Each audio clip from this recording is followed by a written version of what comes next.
Znači, ruke mogu vidjeti šta je tako kad ovako uči, znači iskorak, to je nekad tako radilo, pa ide u krug, recimo. Međutim, ono što je najpravilnije je sljedeći. Znači, stojiš u stavu ruke i tu ustajaš, na dole. Znači, ruke idu na dole i gore, idu ustajali. Znači, ne idu kružno, daleko od tela, nego upravo, znači spustiš masu dole, kao jedan pologor, kao što je pologor. Ajde, što? Probajte, znači, to može bude bilo koji. Samo važno, znači šta, iskoračiš i opet spustiš težu. I toliko da budeš pokretan iz te pozicije. Ruke uopšte ne moraju da budu napred. Jer ruke nisu tu bitne. Znači ću reći zbog čega. Zbog čega vam ovo baš skrećem pažnju. Zato što se koncentrišete jedno 80-90% na ruke. Malo mnogi gledate kuda da koračate, ali gledate gdje su ruke. I tu nam je zato otravljeni pojas. Znači vremeno nekidovu i uopšte nekidovu. Znači, ramena moraju biti opuštena. Znači ova pozicija. Ramena ne smije da budu napeta. Čim se napeta ramena, znači kroz ruke napeta ramena, slabe su ruke. Znači ne možeš masu da prenosiš. Znači kad prenosio masu sa čitavog tijela preko ruku na protivnike, napadača, mora da budu opuštena ramena.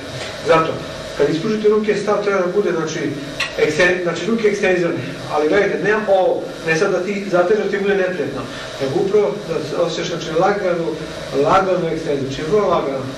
I tako treba i da bude stav. Znači, ruke stoje prirodno, znači ne može ruke da stoje ovako, bez. Ovo je mislim bez veze.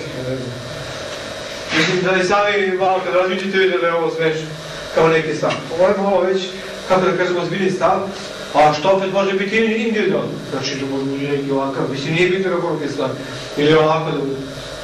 Razumete? Ajmo još malo, obratite pažnju na stav. Korak okret, ali idemo u svim pravcima. Korak depraciju, korak okret, stav. Moje ruke su sve ovako. Znači nešto uvrti, ovo malo napred.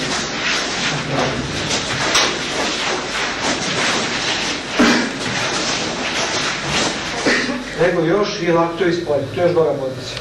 Znači ovo ne, znači ovo je, mislim neko cih ali kod nekih. Znači ova pozicija, ta pozicija je loša. Znači ovako stavi neki, gdje su lakto i gore, to je totalno, to ti je ono gdje sam rekao 90, čak možda i 100% gubiš totalno masu. Znači sve ti je ovdje u ramenima i uključen ti je vrat i sve nepred, to je sve štetno. Mora budeš opušten u vratu, to je u svim snimama, znači vrat mora da bude opušten na mene.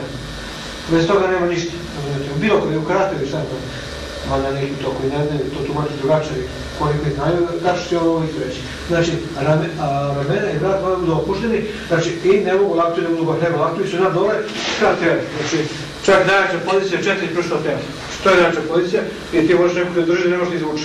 A ovako ti kogod da držiš, nemaš nikakvu snagu. Ovdje snaga, mislim, može. Ajmo još malo.